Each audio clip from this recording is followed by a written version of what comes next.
Number 25. Shop with a Cop.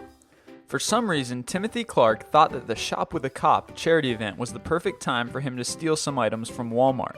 Apparently, he didn't realize that the store was filled with police officers who were also closely monitoring the surveillance cameras. Clark was caught on the spot.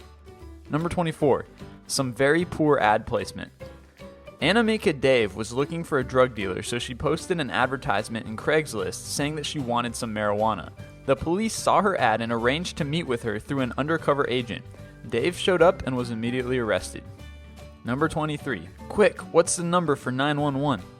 Willie Avery ordered some marijuana from a dealer for $10. When the marijuana dealer never returned, Avery decided to call 911 for help. The rest of the story is self-explanatory. Number 22. It's manually complicated. Roy and Jessica Fritz had to get to Nevada, and the best way to do that, according to them, was to hitchhike, kill the driver, and steal a car. The only problem was that the car was stick shift, and they didn't know how to drive stick shift. Number 21. Fitness first. Not only is staying fit good for your body, it also ensures that you won't get stuck in the opening you busted through to rob that store.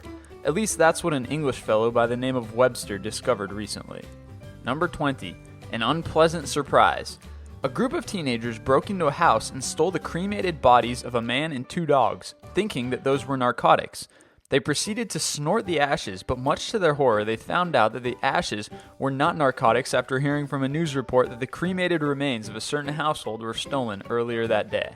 Number 19. Some really bad timing. Virgin Ujlaki, a Hungarian fencing champion, was practicing fencing for an upcoming competition when Pal Nagy climbed in through the window of Ujlaki's house to rob it. Ujlaki attacked him with a sword and pointed its blade against his throat, asking him to call the police. He did, and he was arrested 20 minutes later. Number 18. The Courthouse Carjacking. A 37-year-old man drove a stolen Lexus SUV to court on the day he was about to be convicted for an unrelated auto theft charge. Make that 2 charges. Number 17. The Coffin Burglar. A burglar broke into an antique store in the middle of the night.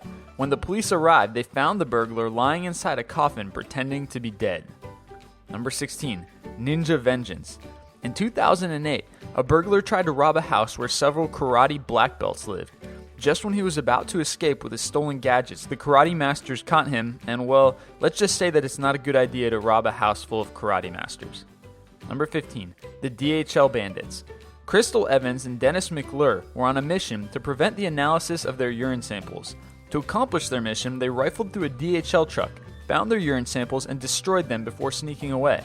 Not only were they caught, but they had to give a second set of urine samples, which tested positive for meth.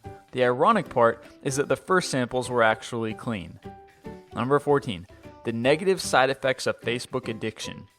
Being addicted to Facebook is bad, but when Jonathan Parker robbed the Pennsylvania home, he took things to the next level. In the middle of his robbery, he decided to check his Facebook. Unfortunately for him, he forgot to log out. Number 13. A poor choice. Randy Lewis decided one night to go out drinking with his 3 kids. He got wasted, drugged, and to top it all off, decided it would be a smart idea to make his 10-year-old a designated driver by handing him the keys. The poor boy wrecked the car, and our friend Randy went to jail. Number 12. More manual mayhem. Another failed carjacking. When Frank Singleton got out of jail, he realized he didn't have enough money to buy a bus ticket. Back to stealing cars it was. But like several others on our list, this would-be thief unfortunately didn't know how to drive stick. He got caught trying to start the car. Number 11. Don't mess with Granny. Robert Hoesley attempted to rob the apartment of a 95-year-old woman. When he broke the window beside the front door to unlock the door from the inside of the house, the old woman repeatedly stabbed his hand with a screwdriver and loudly cried for help. Hoesley gave up and tried to run away, but cops found him passed out on the front porch after suffering from blood loss. Number 10. Murder He Wrote. Christian Bala wrote a book about a murder case in 2000. Some police officers read the book and realized that the story portrayed in the book resembled an actual unsolved murder. Bala was arrested soon after. Number 9. Always use a pseudonym. Christopher Cron robbed the restaurant where he was currently employed. He broke into the restaurant one night and tripped the alarm without turning it off. The security company called and Cron answered the phone giving his real name. He even had the audacity to come into work the next day. Number 8. Get away, then party. An unnamed German robber decided to celebrate his exploits with a little too much champagne. He fell asleep in his car, and when police were notified, they found the stolen goods in his lap. Number 7. Once again, use a pseudonym. In order to rob a local store, Demetrius Robinson asked for a job application and waited until he was alone with the clerk. Unfortunately, he provided his real uncle's contact information, which made it easier for the police to catch him. Number 6. The opacity of the bag is important. When Jamie Neal and Gareth Tilley were robbing a gas station in Cornwall, only one of them had remembered to bring a scarf for the purposes of disguise. The other decided to use a plastic bag. A very clear, very transparent plastic bag. Number 5. Return to sender. Quentin Thomas was already imprisoned in Maryland because of armed robbery. While in jail, he wrote a letter to a friend outside and told him to kill anybody who was going to testify against him. He was confident that no one was going to know about the content of his letter because guards only screen incoming mails but not outgoing mails. Because of some problems with the address, however, the letter was sent back to the police station and things didn't end well for Quentin. Number 4. It wasn't all it was cracked up to be. When your crack is of no good quality, who do you complain to? Here's a hint, not the cops. Unfortunately for a crackhead named Alois, this is exactly what she did when she found out the drugs she purchased were no good.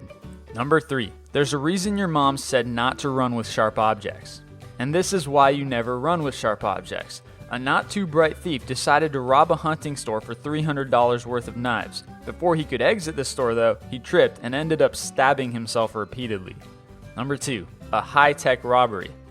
In this new age of technology, you don't even need to go to the store anymore to rob it. You can just be like Daniel Glenn and try to convince them to empty their cash registers over the phone. And number 1. Taliban. Enough said. Mohammed Ashan was a mid-level Taliban commander in Afghanistan when he walked up to a joint U.S.-Afghan Army checkpoint waving a wanted poster with his face on it and demanding the $100 reward. He is no longer a Taliban commander. If you liked the video you just saw, then consider clicking on the button at the top right to subscribe. Also, check out our other popular videos, 25 facts about the world if it was scaled down to only 100 people, and 25 bizarre lawsuits you won't believe are real. If you're still itching for more, go ahead and check out our website at list25.com for a whole bunch of cool lists.